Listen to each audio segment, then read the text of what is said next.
Jusqu'à 22h, c'est Classico avec Steve Nadjar.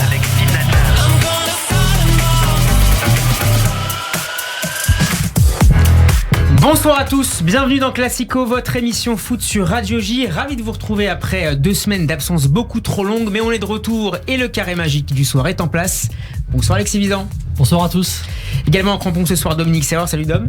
Bonsoir. Dominique, tu étais le Jonathan Klaus de Classico il y a 15 jours. Comment te sens-tu pour cette deuxième titularisation ? Eh ben écoute, je pense que je suis en pleine forme et qu'on va donner le meilleur de nous-mêmes ce soir. Tu seras au Qatar ? J'y serai. Et puis notre invité ce soir, après avoir longtemps enseigné la philosophie, notamment à Sciences Po, il est désormais l'une des voix de l'after-foot sur RMC. Bonsoir Thibaut Leplat. Salut Steve, salut tout le monde. Et merci d'être à nouveau avec nous dans Classico, Merci. Cette fois en studio pour Très heureux d'être en studio. Première. Au menu ce soir, le match des Bleus demain mardi soir contre l'Afrique du Sud. L'occasion pour les petits nouveaux de se faire remarquer. Espère-t-il faire partie du groupe pour la Coupe du Monde au Qatar. On reviendra également sur le coup de semonce du clan Mbappé contre la Fédération française de football, sur la question des droits à l'image, sur la montée en puissance également de Mike Maignan. Peut-il concurrencer Hugo Lloris en équipe de France? Et puis zoom enfin sur les matchs de barrage et sur l'élimination de l'Italie avec le journaliste Guillaume Maillard-Patini tout à l'heure. Voilà pour le casting et le menu. Pour nous écouter, rendez-vous sur radioj.fr et sur l'application Radio Player France. En vidéo, c'est sur la page YouTube de Radio J que ça se passe. Merci à vous de partager nos contenus, notamment sur Twitter et Instagram. Classico épisode 59, c'est parti. On va à la maison. On va dans le Schnorr. T'es chez toi là? Ouais, on va retrouver tout le monde. Ça fait du bien. Le ch'ti Lucas Digne, tout heureux de rejoindre Lille, l'équipe de France qui affrontera Lille donc demain soir l'Afrique du Sud pour ce deuxième match amical en 4 jours, à moins de 8 mois désormais de l'ouverture de la Coupe du Monde au Qatar. Une Coupe du Monde dont la France est tenante du titre. On va y revenir dans un instant. Un mot général d'abord, messieurs, sur le match de vendredi contre la Côte d'Ivoire. Qu'est-ce que vous avez retenu de cette victoire 2-1 qui a été un peu lente à se dessiner? Thibaut Leplat. J'ai trouvé que c'était une équipe qui était fidèle à une sorte de nouvelle équipe de France, avec un schéma beaucoup plus offensif, beaucoup plus déséquilibré. Qui ressemble pas beaucoup à Didier Deschamps. Qui ressemble pas beaucoup à Didier Deschamps, non, et qui ressemble pas beaucoup. Et je me demande jusqu'à quel point cette formule va tenir. En revoyant le match, on voit quand même que les forces de cette équipe sont aussi ses faiblesses. Et je pense notamment au couloir droit. Tout va se jouer là, je pense. Que va-t-il advenir de Kingsley Coman, qui est quand même très en difficulté sur les phases défensives. Et connaissant Deschamps, je pense pas que ça passe au Qatar. Donc l'apport de Jonathan Klaus là-dessus va être intéressant. On va revenir tout à l'heure. Voilà. Donc, j'ai vu un match agréable et j'espère qu'on va arriver à maintenir ce niveau de déséquilibre là pour arriver à produire enfin un beau spectacle. Alexis. Ouais, moi je mettais en avant, on parle beaucoup d'équipe de France, mais j'ai trouvé justement la performance de la Côte d'Ivoire intéressante, parce que souvent avant les équipes africaines qu'on les rencontrait, il n'y avait pas beaucoup d'intérêt, dans le sens que c'était un attaque-défense, et là justement j'ai trouvé que c'était plutôt il y avait un adversaire en face, qui a ouvert le score d'ailleurs par Pépé, et donc c'était plutôt une performance intéressante, et du coup ça permettait ce que Thibaut a dit effectivement sur le côté droit et haut. Du coup il y a des vraies analyses à en faire, même si on sait que les matchs amicaux dans cette période là normalement sont moins intéressants, parce que les gens sont vraiment axés sur le championnat et la Ligue des Champions. Et donc là, il y avait un vrai adversaire, et je rejoins Thibaut sur l'intérieur du côté droit, mais qui est connu depuis longtemps.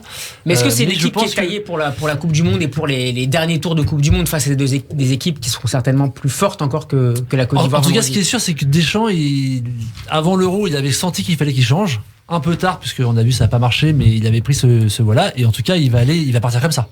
Pour le premier tour, ça passera, c'est sûr, mais effectivement, quand ça se corsera, il doit trouver des solutions, justement, si Coman est en déséquilibre côté droit. Après, Deschamps, c'est un entraîneur qui est fondamentalement conservateur. Et conservateur, ça veut dire quoi? Ça veut pas dire que tu changes jamais, ça veut dire que tu changes toujours après. C'est-à-dire que tu changes quand tu es obligé de changer, quand tu as plus vraiment le choix. Là, la pression était telle, l'effectif était tel et l'évolution du football actuel est telle que ce schéma en 3-5-2, c'est le schéma à la mode. C'est pas du tout une invention de Deschamps, évidemment. Et donc Deschamps, il est conservateur au sens où il innove à l'intérieur d'un carcan pour pouvoir se maintenir. Il a besoin d'innover. Il répond un peu aussi à la Vox Populi.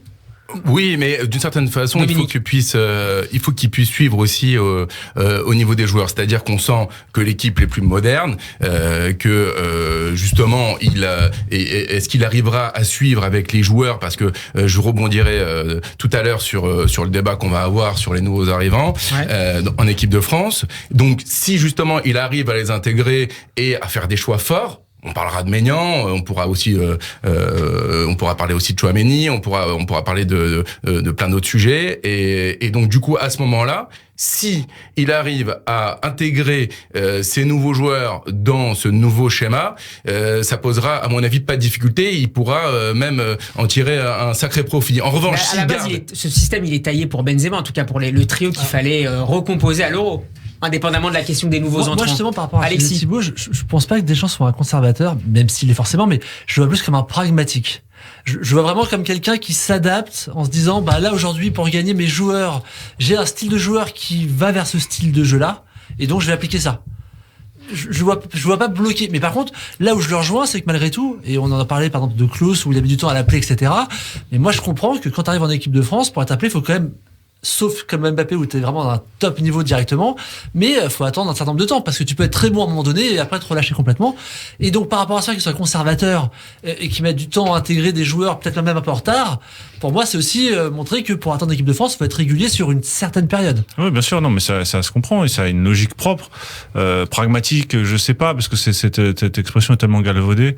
Le pragmatique, ça voudrait dire que les autres ne le sont pas. Donc je suis pas certain que Roberto Martinez soit moins pragmatique que Fernando Santos. Non, mais chaque entraîneur est pragmatique. Simplement, il était pragmatique dans une certaine forme. Lui, son pragmatisme à lui, c'est plus, il est pas dans un souci d'innovation. Tu vois, Jonathan Klose, par exemple, il le fait venir maintenant, ou même Saliba, ils sont pas dans leur meilleur moment de la saison. Saliba, il a même dit lui-même qu'il était là, ça va un peu mieux depuis 2-3 matchs, mais le février a été très compliqué pour Saliba. Jonathan Klose, c'est pareil. C'est des joueurs qui sont souvent, et c'est souvent comme ça, et ça se comprend. Je répète que je comprends la logique, mais simplement la logique est très particulière à Deschamps, c'est de convoquer des joueurs dans une situation où en fait finalement les joueurs sont pas à leur meilleur niveau, mais ils ont suffisamment, pour lui en tout cas, prouvé pour être capable d'appeler à un moment même où on les attendait plus, parce que Jonathan Klose on l'attendait plus, ou même Est-ce Saliba. que c'est pas un peu politique dans le cas de Klose, c'est-à-dire que il y a une sorte d'enthousiasme général et qui est peut-être salutaire autour de cette histoire, de ce parcours de Jonathan Klose. Il le prend, alors je ne sais pas s'il compte sur lui véritablement pour la Coupe du Monde, mais il le prend à un moment où finalement le joueur n'est pas au top niveau, pour répondre peut-être aussi à la Vox Populi, et puis voir comment il va s'en sortir là. S'il est bon, on le garde, puis sinon il pourra toujours répondre, voilà, j'ai essayé. Non, mais il y a un peu de ça aussi dans la manière de sélectionner un peu politique de Deschamps. Il le prend aussi parce que Dubois est en sous-performance depuis un long moment aussi. C'est-à-dire que, pareil, Saliba, il appelle parce que Pavard a le Covid. Donc c'est pas des choix, il intègre. Klose, c'est vraiment un cas particulier, parce que Klose, c'est vraiment pas le genre de joueur que Deschamps appelle, dans le sens que pour Deschamps, il faut effectivement être au top niveau, surtout que tu es champion du monde. Donc c'est Ligue des Champions, c'est parcours en Coupe d'Europe, un certain vécu. Klose l'a pas. C'est un peu le contre-exemple. C'est un peu contradictoire aussi, sur la question de la Ligue des Champions, elle est contradictoire. La question, par exemple, du statut de Giroud, il y a des propos qui sont souvent contradictoires. L'arrivée de Benzema, le départ de Benzema, le retour de Benzema. En réalité, tu peux être pragmatique par dogmatisme. C'est-à-dire le dogme du pragmatisme, c'est aussi ça, c'est aussi de dire que tu peux pas avoir une pensée qui soit une pensée sur du long terme. Dans le cas de Jonathan Klose, il a 29 ans, Jonathan Klose, il sort pas de nulle part. Le problème du côté droit, ça sort pas de nulle part, ça fait quand même un certain temps qu'on a ce problème-là. Se retrouver avec Dubois, pareil, Dubois qui est pas du tout dans sa meilleure saison et qui se retrouve maintenant titularisé à droite, enfin plus maintenant, mais qui était titularisé à droite. Est-ce qu'il n'y avait pas d'autres solutions? On bricole maintenant avec Coman. Donc moi, ce que je dis dans le conservatisme, c'est que ce conservatisme qui est en gros, j'innove parce que je suis obligé de le faire. Du coup, ça t'empêche de prévoir. Ça t'empêche d'anticiper le manque, par exemple, côté droit. Quelle animation possible côté droit? On va bricoler jusqu'à la Coupe du Monde. Il y a qui dans le réservoir de piston droit, si on regarde sur ce système de 3-4-3 ou 3-5-2, à part Jonathan Klose? Bon, on a parlé de Mukiele, mais bon, pour l'instant. C'est le travail de la Fédé. Je veux dire, il y a qui côté droit, c'est à eux de développer. Pourquoi Jonathan Klose n'est pas arrivé avant? Pourquoi est-ce qu'on n'est pas capable? Avant quand, c'est-à-dire avant Francaise. Pourquoi est-ce que on a besoin de Francaise, on a besoin de Lens pour révéler ce type de profil-là? On a Ferland Mendy, mais qui a très peu de matchs, qui est très peu utilisé à gauche quand il vient. Et souvent, en fait, je répète, c'est une logique qui est compréhensible. Je comprends cette logique-là. Après, est-ce qu'on la partage, c'est autre chose. Mais la logique consiste à dire, je n'anticipe pas, mais je ne fais qu'entériner le bon niveau des autres ou les innovations des autres, te confrontent à ce type de situation-là où quand tu as un problème, alors c'est un problème de riche, mais quand tu as un problème sur un poste, tu n'arrives pas à le résoudre de manière rationnelle. Tu fais que du bricolage, en fait. Donc moi, je suis préoccupé sur Coman. Moi, je suis quasiment persoadé que Coman ne sera pas titulaire côté droit. C'est quasiment certain. Demain ou le premier match, peut-être le premier match, comme il le fait souvent, comme rappelons-nous le cas de Dembélé, début de la Coupe du Monde 2018, qui fait le premier match, mais comme à chaque fois, qui fait le premier match et après qui disparaît. Et à mon avis, il va se passer la même chose avec Coman. On va écouter Jonathan Klaus en conférence de presse. Aujourd'hui, je suis beaucoup plus libéré, beaucoup moins nerveux, beaucoup moins stressé, mais toujours et encore dans l'apprentissage de la vie de groupe et du foot aussi, évidemment. Ça va, j'encaisse bien, je trouve. Psychologiquement, ça va. Alors Jonathan Klaus qui pourrait être titularisé demain face à la Côte d'Ivoire. Dominique, est-ce que tu considères que ce type de joueur au parcours atypique peut apporter quelque chose de plus, un supplément d'âme à ce groupe qui est assez différent finalement dans sa composition On l'a pris Jonathan Klaus, on aurait pu prendre Valentin Rongier. C'était pour moi, ça revenait à peu près au même. Parcours différent. Parcours différent, passé par des centres de formation. Voilà, à Nantes en l'occurrence. Non, le parcours de Jonathan Klaus, c'est vrai que c'est une très belle histoire, comme on en voit, comme à l'époque Ribéry.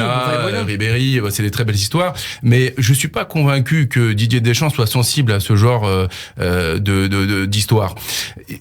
On est dans des matchs amicaux, donc là, il doit un petit peu équilibrer l'équipe, voir déjà si la formation en 3-4-1-2 va convenir à l'équipe. Benzema était pas là, bon, il y avait quand même Giroud, donc il y avait des gens quand même des joueurs pour pouvoir marquer sur les centres des pistons. Donc le but, c'est de tester aussi les pistons. Donc on a essayé Coman, après il essayera probablement Klaus demain, je pense, et à gauche donc Théo Hernandez. Et à la place de Lucas Hernandez, à mon avis, il remettra Kimpembe. Donc il va tenter à nouveau probablement de faire un jeu en 3-5-2 et il ajustera ensuite par rapport aux joueurs, mais je suis pas sûr qu'il soit sensible à ce jeu. Enfin, Didier Deschamps, tel qu'on a l'habitude de le connaître, n'est pas quelqu'un qui va se laisser attendrir par ce genre d'histoire. Non, mais c'est un élément, je voulais dire, c'est un élément, la vie de groupe aussi, comment des profils un peu différents, pas forcément une grande gueule qui arrive et qui cherche à pousser dehors ceux qui sont déjà là. Ça reste une interrogation et on a hâte de le voir sur un match plein et pas sur 5 minutes, parce que en vrai, on a des bons exemples comme Ribéry et autres qui sont issus du national, mais on a aussi un exemple comme Chibonda par exemple à la Coupe du Monde 2010 qui inversement avait été à un niveau inférieur et ça les joueurs le voient. Un contexte qui était très différent et qui était c'est pas tellement ça, mais ça c'est que les joueurs le voient en fait. Malgré tout, t'as le côté terrain et d'ailleurs c'était très intéressant quand on écoutait Anelka avec Evra quand il parlait sur l'émission de Roten de la Coupe du Monde, parce que finalement dans un groupe de l'équipe de France, les joueurs se jaugent quand même malgré tout à l'entraînement. Ils veulent voir si t'as du répondant, comment tu es. Donc quand on parle de la vie de groupe, etc., au-delà de l'aspect mot vie de groupe, il y a quand même une bataille pour faire sa place, entre guillemets une bataille, mais qui est pas forcément physique, mais pour se faire sa place dans un groupe, et ça passe aussi par le terrain. Et donc ça va être intéressant de voir si Klaus, non pas dans le côté il est gentil, il est méchant, mais est-ce qu'il a la capacité, est-ce qu'il arrive à se dépasser pour avoir. Il a un boulevard. Il a de la place. Il a un boulevard parce qu'il n'a pas de concurrence quasiment, et le seul concurrent qu'il a, c'est quelqu'un qui joue pas le même poste, qui est Coman, qui est une option tactique différente. Donc Pavard, c'est terminé. Et j'allais dire Pavard, c'est pas terminé. Il postule pour une des 3 places dans l'axe. En piston, non, c'est fini. C'est fini pour lui. Moi, je suis pas forcément d'accord avec ça. Piston, c'est fini. Il sera central droit maximum. Moi, je suis pas d'accord avec ça. Je pense qu'il peut le mettre aussi à droite. Je pense que c'est une option de dépannage, mais je crois pas que ce soit compte tenu du schéma et compte tenu de ce qu'il veut faire. Je pense que Klaus est en fait paradoxalement l'option offensive de Deschamps et Coman sera l'option de joker, quoi. Comme il l'a toujours été. Le pendant de Théo, en fait, en face. C'est-à-dire qu'il est quand même plus offensif que. Parce que tu le vois sur les, sur les phases de jeu, sur les pertes de balles, tu vois bien que le premier but, il vient d'une perte de balles de Coman, qui relance mal. Tu vois il perd de la lucidité quand il arrive dans la deuxième moitié, parce que précisément à cause du travail défensif. Donc tu perds, en fait, ses qualités en le faisant jouer comme ça. C'est hyper compliqué. D'ailleurs, Deschamps s'est retrouvé dans une situation hyper compliquée où il leur disait de défendre, on l'entendait crier sur le banc de redescendre, etc. dire. Mais est-ce que vous trouvez justement que ces deux-là, notamment Théo Hernandez, apportent suffisamment de garanties sur le plan défensif? Ils sont excellents sur le plan Klose, c'est 4e meilleur passeur de Ligue 1. Hernandez aussi. Oui, mais dans les deux cas, c'est suffisant. malgré tout, ça passait dans le dos d'Hernandez contre la Côte d'Ivoire. Et c'est là aussi, par rapport à ce que Steve disait sur Pavard, que Pavard, malgré tout, il a un côté aussi intéressant parce que comme Deschamps aime bien l'équilibre, comme tous les entraîneurs dorés de l'école italienne, on va dire, Orsacchi. Et du coup, par rapport à ça, malgré tout, Pavard, étant plus défensif qu'Hernandez, permet de rééquilibrer la défense quand Hernandez monte trop. Parce que Hernandez, qui apporte beaucoup offensivement, et du coup, ça pallie quand même les faiblesses défensives que tu peux avoir dans son dos, il faut quand même que l'équipe équilibre. Et donc, c'est pour ça que moi, je pense que Pavard, c'est pas mort, il est pas là. Pavard, il est quand même toujours très critiqué en équipe de France, à chaque fois, mais moi, je le vois toujours titulaire au Bayern. Donc, et le Bayern ne le met pas titulaire pour lui faire plaisir. Donc, non, mais c'est vrai que Pavard, par rapport à ça, il y a quand même c'est possible. Voilà. C'est possible. possible. Sur la question du déséquilibre sur les deux côtés. Ouais, c'est ça. Et pour qu'il y ait un déséquilibre, il faut qu'il y ait deux forces, si je puis dire, équivalentes de chaque côté. Si t'as d'un côté Pavard, de l'autre côté Hernandez, il n'y a pas de déséquilibre. Ça passera côté Hernandez. En revanche, je trouve qu'avec Jonathan Klose ou avec Coman, t'es beaucoup plus imprévisible et t'es beaucoup plus intéressant. En phase offensive, c'est très intéressant, l'équipe de France. Maintenant, t'as quand même des situations, le premier but, le point de fixation de Giroud, l'appel de Coman, Hernandez qui en est à ce moment-là déjà à sa 3e ou 4e frappe du match. Je crois que c'est celui qui a frappé le plus au but, Lucas Hernandez. Donc c'est, je trouve, une équipe offensivement très intéressante. Son problème, ça va être de gérer ses transitions. Et c'est pour ça que l'apport de Kanté, le retour de Kanté, va être très important. Éventuellement, peut-être la place de Guendouzi, qui peut être un excellent relais côté droit, parce que son problème, si tu te retrouves avec Klose ou tu te retrouves avec Coman, dans le dos, il va falloir couvrir, il va falloir un milieu qui ait suffisamment de volume pour être capable de couper les contre-attaques, parce que les adversaires passeront par là. Donc il faut que tu aies un joueur qui tactiquement soit capable très, très, très facilement de lire ça. Kanté est parfaitement capable. Tu t'en prives en face offensive. Moins Tchouaméni. Tchouaméni, il est plus axial. Il peut le faire, mais il est plus axial. Donc il aura peut-être moins le coffre que peut avoir Kanté pour lire véritablement la contre-attaque adverse. Il est peut-être plus habitué, je pense. Mais Tchouaméni peut le faire, mais je trouve que Kanté apporte cette variable. Je suis pas certain que ce soit la situation idéale. Mais ça peut être un moyen de compenser le déséquilibre en ayant un milieu qui soit vraiment très excentré pour vraiment Le problème, c'est qu'après t'exploses dans l'axe. Donc, qui tu mets dans l'axe pour exposer celui qui va aller venir couper sur le côté. Il y a une fable de Juan Malillo, qui est l'adjoint de Guardiola, qui explique ça d'une manière très simple. Il dit, la tactique, c'est un peu comme il faut imaginer un lit avec une couverture trop petite. Donc, soit tu te découvres les pieds, soit tu te découvres la tête. Donc, il faut choisir. Alexis, peut-être sur ça? Non, mais je rejoins complètement cette analyse. La tactique, c'est clairement, de toute façon, c'est la notion de déséquilibre. C'est aussi pour ça que finalement, par rapport à ce qu'on disait de Coman, ou Klose ou Pavard, ça va dépendre de l'adversaire. Tu vas pas jouer pareil quand tu vas jouer l'Allemagne, quand tu vas jouer le Brésil, quand tu vas jouer le Canada, si on tire le Canada comme en 86. Donc, fatalement, je pense que la composition d'équipe et Deschamps, on parlait tout à l'heure du pragmatique, il s'adapte beaucoup à ça. Et d'ailleurs, pour revenir un peu sur ce côté pragmatique et dogmatique, ce que je veux dire, c'est que Deschamps, il semble moins avoir un système de jeu dans lequel il a envie de faire jouer ses joueurs. Par rapport à des gens qui sont, même si on parle pas on reste dans l'école française, Gourgus, c'est le 4-4-2. Et il va chercher à ce que ses joueurs soient dans le 4-4-2. Deschamps, lui, je le vois plus comme quelqu'un qui va s'adapter, qui va essayer de trouver par rapport aux qualités de ses joueurs. Alexis, pour revenir sur ce que disait Thibaut sur le choix entre Tchouaméni, Kanté, peut-être pas forcément pour demain. Je ne sais pas si Kanté sera titulaire demain après son déplacement. Et Dominique, pareil, je te pose aussi la question.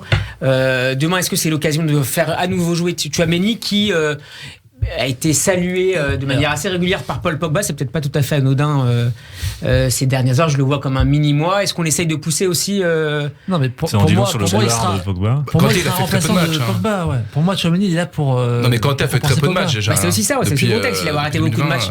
Ouais, il a vraiment fait très peu de matchs. Je crois 3, c'est très peu. Donc c'est vrai que bon. Après, voilà, on vit toujours sur des souvenirs et un Kanté exceptionnel qui nous a fait vraiment remporter l'Euro. Donc du coup, bon, c'est sûr que c'est pas évident. Ouais, voilà, pardon, du Coupe du Monde. C'est vrai que c'est pas évident de le sortir du groupe là dans les prochains matchs, mais s'il joue pas un petit peu avant déjà la Ligue des Nations, ça posera une difficulté. Faut qu'il joue un peu pour l'équipe de France. Allez messieurs, on va jouer à notre premier quiz de la soirée. Petit habillage de notre cher Louis. Je vais vous demander, puisqu'on parlait de Jonathan Klose il y a quelques instants, de me donner les joueurs lensois qui ont été sélectionnés en équipe de France depuis les années 70. Thibaut, tu vas commencer ? Aloudjara. Il y en a 5. Il y en a 5. Il y en a 5. Aloudjara, il y en a eu 11 sous le maillot lensois sur 44. Il n'y a pas eu Moreira une sélection, non? Ouais. Daniel Moreira, 2 sélections sur 3 avec le maillot de Lens. C'est dur celui-là. C'est dur, bonne mère. Hein. Bonne mère, non. Ouais, je veux pas. Non. Il y a Varmuz aussi, dans Varmuz, c'est en Francis, équipe de jeunes. Attends, c'est pas ton tour. Ouais. Guillaume Varmuz. Non. Ah merde. Perdu Thibaut. Vas-y, à toi, Est-ce Thibaut. que Wallem n'a pas une sélection en équipe de France? Jean-Guy Wallem, Non. il n'a pas une sélection? Didier Six, non? Ou sinon Ouais, Vérel. années 90. Vérel, il était. Tony Vérel. Ah, Vérel, bien joué. 3 Vérel. sous Allez, le maillot de Lensois en bravo. 98. 3 sur 8. Alors, Non, mais ça commence en 90 ou en 70? dans les années 90, non. Ah, pas Il 90. n'y a pas de Philippe Vercruis ou Ok. du RM. Il n'y a pas. Qu'il y a eu d'autres équipes de France. Il en reste 2. Profil plutôt défensif. Ouais. Connu. DU peut-être, non? Fred Dehu. 1 sur 5 en 98. Thibaut, Alors, il nous en reste combien? un seul. Défensif toujours. Hein. Profil défensif. Ah bah Dalma, non? Non, pas Dalma. Ah oui, non, On a je pas de sais pas. sélection. Franchement, je sais pas. Alors, Là, le dernier milieu défensif, ça serait Blanchard, non? Non. Juve, non? C'est pas Ah, Pierre Lègle. Pierre Ah, Lègle. bravo. bien sûr. Pierre Lègle en 96. 2 sélections sur 8. Un mot peut-être sur l'attaque, on parlera d'Mbappé sur le plan, hors terrain dans quelques instants sur la question des droits à l'image. Mbappé devrait être titulaire demain. Avec qui, à votre avis? Est-ce qu'on redonne sa chance à Olivier Giroud? On teste à nouveau Ben Yedder? Bah, disons que Je pense que Ben Yedder doit Ouais, Ben Yedder prendre le doit dessus jouer, parce quoi. que Giroud a beaucoup joué, donc je pense que Ben Yedder va lors du temps de jeu. avoir son heure de jeu. 100% Ben Yedder, c'est évident par rapport Ouais, tous les à trois, vous êtes d'accord? par rapport à ce qu'il a dit dans Téléfoot, par rapport à tout ça. Ouais, c'est sûr que Ben Yedder sera demain sur le terrain. Il commencera, je Qui a pense. peu montré en équipe de France depuis. Qui a peu Depuis sa montré, première qui a sélection. une nouvelle occasion. C'est sûr que le problème de l'équipe de France, c'est aussi le top niveau, c'est que quand on t'appelle, faut répondre Voilà, présent. c'est ça. Et pour l'instant, Ben Yedder, c'est vrai qu'il n'y a pas de souvenir fort, il n'y a rien marqué de particulier, donc il a une vraie occasion demain de graver sa place pour le Qatar. Quoi. Thibaut, Après- sur Giroud notamment et la gestion de la place et l'éventuelle place d'Olivier Giroud lors de la prochaine Coupe du Monde, le faire jouer de manière un peu intermittente, est-ce que c'est, à votre avis, c'est quelque chose qui est acceptable par l'intéressé ou ça peut Je pense qu'en un matière peu de perturber l'équilibre en interne? En matière de sport de haut niveau, la nécessité fait loi. C'est-à-dire que il devient, par la force des choses, super sub parce qu'il a devant lui Benzema. Que personne n'envisage que Benzema puisse être, surtout que la saison qu'il est en train de faire, qu'il soit pas titulaire. Donc la question est de savoir si lui peut accepter ça. Moi, je pense que oui. Simplement, je pense que les choses doivent être claires au départ. Et qu'il faut pas faire miroiter une méritocratie possible avec les trois de devant. Je pense que les trois on les connaît. Maintenant, il faut que lui accepte ça.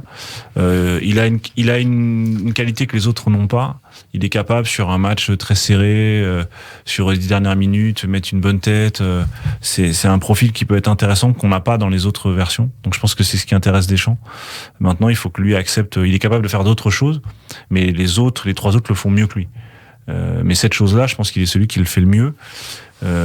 Et donc il peut être utile. Par exemple, je sais pas, tu parles du Canada, ou il y a des équipes où ça va être intéressant d'avoir ces profils-là. Mais n'oublions pas que Giroud n'a pas marqué de but à la Coupe du Monde, que Giroud en phase finale, ça reste encore un peu une énigme encore. Hein. Quand tu dis les trois autres, tu mets Ben Yedder devant donc. Parce que tu dis les trois autres. Non, Griezmann, Benzema, Griezmann et Mbappé. D'accord, Quoi. mais On connaît les trois. Griezmann pour moi c'était pas un sujet. Ouais, il restera. Oui, parce que- non. Après, c'est évidemment Benzema et Mbappé. Enfin, je veux dire, s'ils sont pas blessés, on a envie de voir les trois ensemble. Et puis Benzema, Mbappé, c'est certainement les deux meilleurs attaquants du monde, quoi. Donc, on a envie de les voir ensemble. Je pense que là-dessus, il y a même pas de discussion possible. La discussion est de savoir quel va être le numéro 4.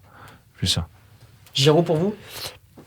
Pour moi, Alexis. Giroud, effectivement, je suis d'accord avec Thibaut sur en fait ce qu'il apporte de différent, parce que c'est bien d'avoir du physique aussi devant. On a plutôt un profil de dribbleur, gabarit, rapide.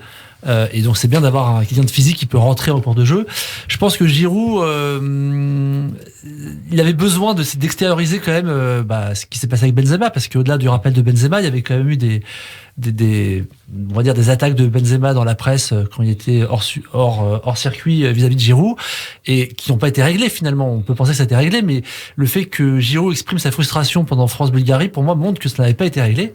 Donc ça, c'est plutôt bizarre parce qu'avec Deschamps, en général, ces genres de problèmes sont réglés. Je pense que Giroud acceptera d'être remplaçant, mais il a bien compris qu'il n'avait pas droit à l'erreur. Et là, c'est plutôt sur le côté vestiaire parce que Deschamps est très sensible à ça.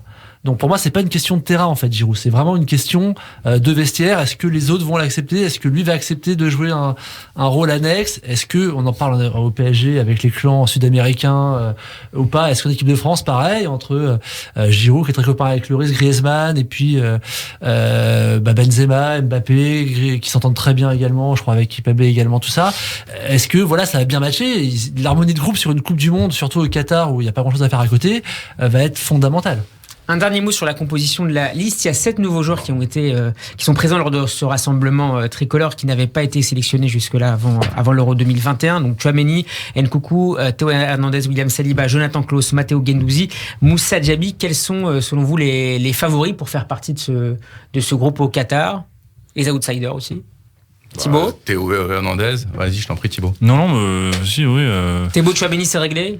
Ouais, Tchouaméni, je pense que, en fait, souvent dans les sélections, les jeunes joueurs, c'est un peu paradoxal avec ce que je disais tout à l'heure, c'est malheureux, mais les jeunes joueurs s'imposent eux-mêmes. L'évidence fait loi. C'est-à-dire que Tchouaméni, c'est une évidence. Comme Kanté, comme Thierry Henry ou Trezeguet en comme 98. Henry, comme Kanté quand il est arrivé, comme Théo Hernandez, c'est la force de l'évidence. C'est-à-dire qu'il y a effectivement quelqu'un qui est arrivé et tu te demandes comment c'était avant même. En ce qui concerne Tchouaméni, c'est évident. Et moi, je pense que la question de Tchouaméni va même plus loin que ça. C'est est-ce que il va pas, à un moment ou à un autre, la bascule va pas se faire avec Pogba. Parce que il est très fort là où Pogba est moins bon. Et il est très bon là où Pogba est excellent, mais pas forcément indispensable. En termes de qualité de passe. En termes de qualité de dernière passe. C'est la force de Pogba sur Tchouaméni. Mais pour tout le reste, Tchouaméni est beaucoup plus fiable que Pogba. Rappelez-vous le France-Suisse, la perte de balle de Pogba. Sur le troisième. Voilà, sur le troisième. Rappelez-vous les sautes de concentration de Pogba pendant les matchs. Je pense que ça peut être un sujet. Ça peut être un sujet pour Deschamps. Donc tant mieux pour Deschamps, mais à mon avis, Pogba, il lui dit qu'il c'est son successeur, etc. Je sais pas quelle est la formule. Bon, je trouve ça. C'est un mini-moi. Oui, c'est ça. C'est sympa pour le mini en question, mais le mini peut devenir maxi assez rapidement. Ouais. Et ça dépend aussi de l'avenir. Ça peut être une version de Pogba augmentée aussi. Hein. Ça peut être aussi une version de Pogba augmentée, et tout dépend aussi dans leur club respectif ce qu'ils vont faire. C'est vrai que Pogba, cette année, il va sûrement partir à la fin de l'année. On annonce aussi Tchouaméni peut-être au Real, côté de Camavinga qu'on a un oublié. Tchouaméni énorme au Real. C'est exactement ça. Et un Pogba moyen où qu'il soit.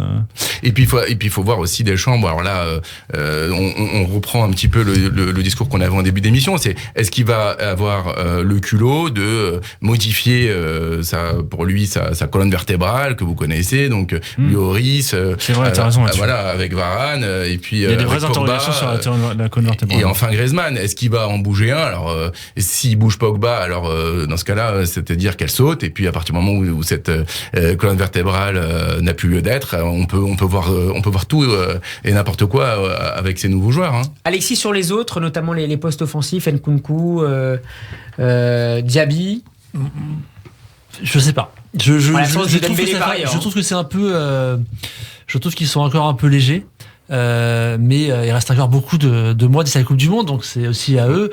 Nkunku a montré en Bundesliga qu'il avait le niveau, même en Ligue des Champions, parce qu'il a haut niveau. Pareil, intégrer l'équipe de France, c'est encore. On dit que c'est l'étape en plus, mais parce que ça revêt psychologiquement d'autres attraits qu'il faut réussir à assimiler. Est-ce que il a semblé sur le premier match qu'il avait encore un peu tendre, on va dire. Est-ce qu'il va réussir à l'assimiler ça joue aussi d'entraînement. On parlait des entraînements tout à l'heure, mais ça joue aussi, c'est là où dans la vie de groupe, est-ce qu'il va réussir à intégrer, à être à l'aise ou pas, et c'est très important. Donc je suis encore mitigé sur eux pour leur présence à la Coupe du Monde. Surtout que Deschamps est conservateur par rapport au collectif.